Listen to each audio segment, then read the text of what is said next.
Hello friends, ഏവർക്കും വിൻസ്പയറിൻ്റെ psychology ക്ലാസ്സിലേക്ക് സ്വാഗതം. നമ്മൾ ഇന്ന് ഡിസ്കസ് ചെയ്യാൻ പോകുന്നത് നമ്മുടെ വിദ്യാഭ്യാസ മനഃശാസ്ത്രത്തിലെ ബോധന രീതിയിലെ എല്ലാ മത്സര പരീക്ഷകളിലും high school, higher secondary, LP, UP, KTET ഉൾപ്പെടെയുള്ള എല്ലാ പരീക്ഷകളിലും ചോദിക്കുന്ന വളരെ പ്രധാനപ്പെട്ട ഒരു ഏരിയയാണ് ഗ്രേഡിംഗ്. അപ്പോൾ ഗ്രേഡിംഗ് സംവിധാനത്തെക്കുറിച്ചാണ് നമ്മൾ ഇന്ന് ചർച്ച ചെയ്യാൻ പോകുന്നത്. നമുക്കറിയാം, പണ്ട് കാലങ്ങളിൽ കുട്ടികളുടെ പഠന നേട്ടങ്ങൾ വിലയിരുത്തി കഴിഞ്ഞാൽ മൂല്യനിർണ്ണയം നടത്തിയിരുന്നത് സ്കോറിംഗ് രീതിയിൽ അഥവാ മാർക്ക് കൊടുത്തിട്ടായിരുന്നു. എന്നാൽ ഈ മാർക്ക് കൊടുക്കുമ്പോൾ വരുന്ന കുറേ പ്രശ്നങ്ങൾ കാരണമായിട്ട്, അഥവാ ചെറിയ മാർക്കിൻ്റെ വ്യത്യാസത്തിൽ തന്നെ റാങ്ക് കൊടുക്കുമ്പോൾ നമ്മുടെ PSCയിലൊക്കെ സംഭവിക്കുന്നത് പോലെ പോയിന്റുകളുടെ വ്യത്യാസത്തിലായിരിക്കും കുട്ടികൾക്ക് റാങ്ക് പിന്നിലാകുന്നത്.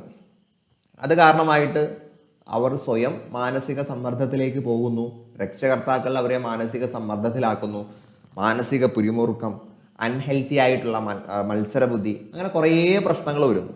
ഇതിനെ മറികടക്കുന്നതിന് വേണ്ടിയാണ് നമ്മുടെ NCF അടക്കം ഗ്രേഡിംഗ് സിസ്റ്റമാണ് വേണ്ടത് എന്ന് ഒരു നിർദ്ദേശം, ഒരു തീരുമാനം മുന്നോട്ട് വരികയും നിലവിൽ ഗ്രേഡിംഗ് സമ്പ്രദായമാണ് നമ്മൾ പിന്തുടർന്നുകൊണ്ടിരിക്കുന്നത്. സോ എന്താണ് ഗ്രേഡിംഗ് സമ്പ്രദായം എന്ന് നമുക്ക് നോക്കാം. ഞാൻ നേരത്തെ പറഞ്ഞ സ്കോറിംഗ് രീതിയുടെ പ്രശ്നങ്ങളെല്ലാം പരിഹരിക്കുന്നതിന് വേണ്ടിയാണ് ഗ്രേഡിംഗ് സമ്പ്രദായം കൊണ്ടുവന്നത്. അപ്പം ഗ്രേഡിംഗ് എന്ന ഈ ഒരു പദം അത് വന്നിരിക്കുന്നത് ഗ്രേഡേഴ്സ് എന്ന ലാറ്റിൻ പദത്തിൽ നിന്നാണ് കേട്ടോ. ഗ്രേഡേഴ്സ് എന്ന ലാറ്റിൻ പദത്തിൽ നിന്നാണ് ഗ്രേഡിംഗ് എന്ന ഇംഗ്ലീഷ് പദം രൂപപ്പെട്ടിരിക്കുന്നത്. ലാറ്റിനിൽ ഗ്രേഡേഴ്സിൻ്റെ അർത്ഥം സ്റ്റെപ്പ് അഥവാ പടികൾ എന്നായിരുന്നു.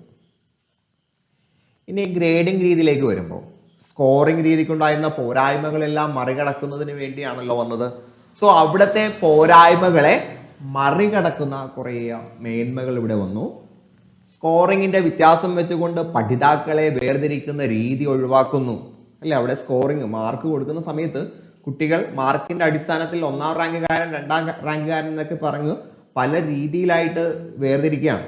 എന്നാൽ ഗ്രേഡിംഗ് രീതിയിലേക്ക് വരുമ്പോൾ A അല്ലെങ്കിൽ A+, ഒരേ ഗ്രേഡുള്ള ഒരുപാട് പേര് ഒരു ക്ലാസ് മുറിയിൽ വരാം, അല്ലെ? നല്ല പഠിക്കുന്ന കുട്ടികളാണെങ്കിൽ ഒരു ക്ലാസ്സിലെ മുഴുവൻ കുട്ടികൾക്കും സെയിം ഗ്രേഡ് വരാം, അതിൽ പ്രശ്നമൊന്നുമില്ല. ദെൻ അതുകൊണ്ട് തന്നെ കുട്ടികളിൽ അനാരോഗ്യകരമായ മത്സരം കുറയുന്നു. പരിശോധകർ നൽകുന്ന സ്കോർ റേഞ്ചിന്റെ പരിധിയിലേക്ക് വരുമ്പോൾ വിലയിരുത്തലിൽ വരുന്ന പാകപ്പിഴയുടെ അളവ് കുറയുന്നു.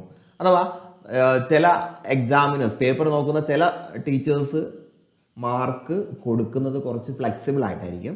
എന്നാൽ അതേ ക്ലാസ്സിലെ അല്ലെങ്കിൽ അതേ നിലവാരത്തിലുള്ള മറ്റു കുട്ടികളുടെ പേപ്പർ നോക്കുന്ന ആൾ കുറച്ച് കർശനമായിട്ട് നോക്കിക്കഴിഞ്ഞാൽ ചില മാർക്കുകളുടെ വ്യത്യാസം വരും. ഒരേ പഠന നിലവാരമുള്ള കുട്ടികളിൽ തന്നെ 4ഓ 5ഓ മാർക്കിൻ്റെയൊക്കെ വ്യത്യാസം വരുമ്പോൾ റാങ്ക് വളരെ പിന്നിലാവും. എന്നാൽ ഗ്രേഡിൽ അത് പ്രശ്നമല്ല. ഏകദേശം ഒരു 10% വ്യത്യാസം വന്നാലും ഗ്രേഡിൽ നിന്ന് പുറത്തു പോകില്ല. അതാണ് അവിടെ ഉദ്ദേശിക്കുന്നത്. ദെൻ ഗ്രേഡിംഗ് രീതി പ്രധാനമായിട്ടും 2 തരത്തിലാണ്. പ്രത്യക്ഷ ഗ്രേഡിംഗ്.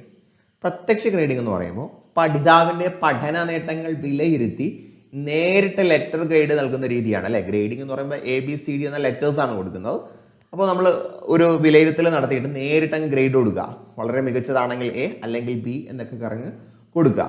അപ്പോൾ ഇതൊക്കെ നമുക്ക് ചില സബ് സ്കില്ലുകൾ, ഉപ കഴിവുകൾ അളക്കുന്ന സമയത്തെ പ്രത്യക്ഷ ഗ്രേഡിംഗ് രീതി കൊടുക്കാൻ കഴിയുള്ളൂ. നമ്മൾ നിലവിൽ പരീക്ഷകളിൽ അവലംബിക്കുന്നത് ഈ രീതിയല്ല. ഇനി പറയാൻ പോകുന്നതാണ് പരോക്ഷ ഗ്രേഡിംഗ് അഥവാ ഇൻഡയറക്റ്റ് ഗ്രേഡിംഗ്. ഇതിന് ആദ്യം മാർക്കുകൾ ഇട്ടിട്ട് അതിൻ്റെ അടിസ്ഥാനത്തിൽ ഗ്രേഡുകൾ നിർണ്ണയിക്കുന്ന രീതിയാണ് പരോക്ഷ ഗ്രേഡിംഗ് രീതി എന്ന് പറയുന്നത്. അല്ലെ, ആദ്യം പേപ്പറൊക്കെ നോക്കിയിട്ട് ഒരു മാർക്ക് ഇടുന്നു. ആ മാർക്കിനെ പിന്നീട് ശതമാന അടിസ്ഥാനത്തിൽ നമ്മൾ ഗ്രേഡിലേക്ക് മാറ്റുന്നു. പരോക്ഷ ഗ്രേഡിംഗ് രീതിയും 2 തരത്തിലുണ്ട്. അപ്പോൾ ഇവിടെ ഈ ഒരു സബ് ഡിവിഷൻ നിങ്ങൾക്ക് ചില ലേണിംഗ് മെറ്റീരിയൽസിൽ കാണില്ല. അവർ നേരെ പരോക്ഷ ഗ്രേഡിങ്ങിനെ തന്നെ അബ്സല്യൂട്ട് ഗ്രേഡിംഗ് ആയിട്ട് പറയാറുണ്ട്. എങ്ങനെ പഠിച്ചാലും പ്രശ്നമല്ല. അപ്പോൾ നമ്മൾ കുറച്ചുകൂടി ഡീപ്പായിട്ട് പഠിക്കുകയാണെങ്കിൽ പരോക്ഷ ഗ്രേഡിംഗ് രീതി 2 രീതിയിലുണ്ട്, അബ്സല്യൂട്ടും റിലേറ്റീവും. അബ്സല്യൂട്ട് ഗ്രേഡിംഗ് സിസ്റ്റം എന്ന് പറയുന്നത് സംഖ്യാധിഷ്ഠിത ഗ്രേഡിംഗ് രീതി. നമ്മുടെ ടെക്സ്റ്റ് ബുക്കിൽ, DLEDന്റെ ടെക്സ്റ്റ് ബുക്കിൽ അബ്സല്യൂട്ട് ഗ്രേഡിംഗ് രീതിക്ക് സംഖ്യാധിഷ്ഠിത ഗ്രേഡിംഗ് രീതി എന്നാണ് പറഞ്ഞിരിക്കുന്നത്. നമുക്കത് ഇൻഡയറക്റ്റ് ഗ്രേഡിങ്ങിനും ആ ഒരു മലയാളം തന്നെ വേണമെങ്കിൽ പറയാം. ആദ്യം സംഖ്യ കൊടുക്കുന്നു, അതിൻ്റെ അടിസ്ഥാനത്തിൽ ഗ്രേഡ് കൊടുക്കുന്നു. സംഖ്യാധിഷ്ഠിത ഗ്രേഡിംഗ് രീതി.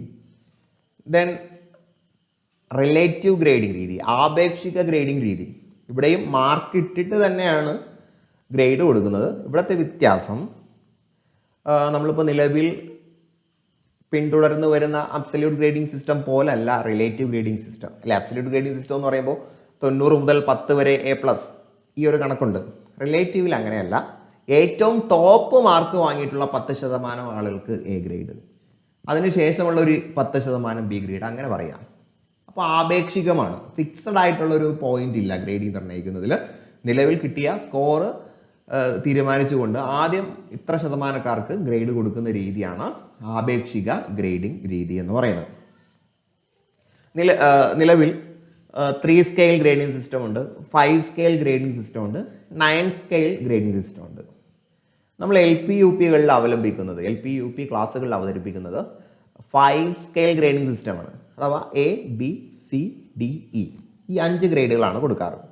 ഇനി ഹൈസ്കൂളിലേക്ക് വരുമ്പോൾ ഇത് 9 സ്കെയിൽ ആവും. A+ മുതൽ E വരെ, A+, B, B+, C, C+, D, D+, E ഇങ്ങനെ 9 സ്കെയിലാണ് ഹൈസ്കൂളിൽ വരുന്നത്.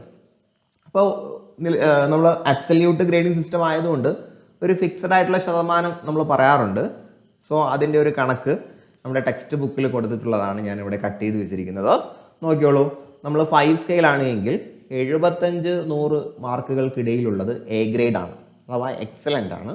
60 മുതൽ 74 മാർക്ക് വരെ B ഗ്രേഡ്, വെരി ഗുഡ് ആണ്. 45 മുതൽ 59 വരെ C ഗ്രേഡ്, ഗുഡ് ആണ്. 33 മുതൽ 44 വരെ D, ആവറേജ് ആണ്. 33 താഴെ അഥവാ ഫെയിലാണ്, ബിലോ ആവറേജ്, E ഗ്രേഡാണ്. ഇത് LP UPയിലെ 5 ഗ്രേഡ് സിസ്റ്റം അനുസരിച്ചാണ്. ഇനി നമ്മുടെ ഹൈസ്കൂളിലേക്ക് വരുന്ന സമയത്ത് അവിടെ 9 സ്കെയിലാണ്, 9 പോയിന്റ് സ്കെയിലാണ്. അവിടെ വരുമ്പോൾ 90-നും 100-നും ഇടയിൽ A+, 80-89-നിടയിൽ A ഗ്രേഡ്, 70-79 B+, 60 മുതൽ 69 B ഗ്രേഡ്, 50 മുതൽ 59 C+, 40 മുതൽ 49 C ഗ്രേഡ്, 30 മുതൽ 39 D+, 20 മുതൽ 29 D ഗ്രേഡ്. ഇനി 20-ൽ താഴെ വരുമ്പോൾ E ഗ്രേഡ്. ഇങ്ങനെയാണ് വരുന്നത്. സാധാരണഗതിയിൽ ഈ ഒരു റേഞ്ച് നമ്മളോട് ചോദിക്കാറില്ല. പല ആളുകളും ഓഫ്ലൈൻ ഓൺലൈൻ ക്ലാസ്സുകളിലേക്ക് ഇത് ചോദിച്ചത് കൊണ്ടാണ് ഞാൻ അതും കൂടി പറഞ്ഞു തന്നിട്ടുള്ളത്. അപ്പോൾ വളരെ ചെറിയൊരു ഏരിയയാണ്, ഞാൻ ഒരുപാടൊന്നും വിശദീകരിച്ചിട്ടില്ല, ഒരുപാട് വിശദീകരണം വേണ്ട ഏരിയ അല്ല. സോ ഈ ഒരു ക്ലാസ് നിങ്ങൾക്ക് യൂസ്ഫുൾ ആയിട്ടുണ്ടെന്ന് കരുതുന്നു. ഇനി നിങ്ങൾക്ക് സൈക്കോളജി, പെഡഗോജി തുടങ്ങിയ മേഖലകളിൽ ഏതെങ്കിലും ക്ലാസ് ആവശ്യമാണ് എന്ന് തോന്നുകയാണെങ്കിൽ നിങ്ങളത് കമൻറ്റ് ബോക്സിൽ ടൈപ്പ് ചെയ്താൽ ഞാൻ ആ ക്ലാസ് യൂട്യൂബിൽ അപ്ലോഡ് ചെയ്യുന്നതാണ്. അപ്പോൾ എല്ലാവരും നന്നായിട്ട് പഠിക്കുക. നിങ്ങൾ ആഗ്രഹിക്കുന്ന ആ ഒരു ജോലിയിലേക്ക് അല്ലെങ്കിൽ ആ ഒരു യോഗ്യതയിലേക്ക് നിങ്ങൾക്ക് എത്തപ്പെടാൻ കഴിയട്ടെ എന്ന് ആശംസിച്ചുകൊണ്ട് ഞാൻ നിർത്തുകയാണ്. എല്ലാവർക്കും വിജയാശംസകൾ.